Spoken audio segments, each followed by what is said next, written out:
Nah, kenapa kita langsung praktekkan? Bukan ini bukan talqin, tapi praktek. Karena dulu sudah pernah talqin, gitu ya. Nah, jadi mudah-mudahan kita mendapatkan ridho Allah Subhanahu Wa Taala. Amin. Saya kira demikian saja Bapak Ibu, karena waktu sudah agak siang. Kita tutup dengan doa dan kafarat majelis. Bismillahirrahmanirrahim. Sama-sama. Bismillahirrahmanirrahim. Allahumma inni astaudi'uka ma 'allamtani wardunhu ilayya inda hajati wa la tansani ya rabbal alamin. Subhanakallahumma wa bihamdika asyhadu an la ilaha illa anta astaghfiruka wa atubu ilaik. Assalamualaikum warahmatullahi wabarakatuh.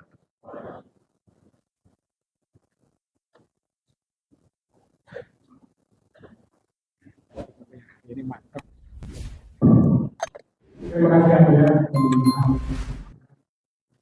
Saya ingin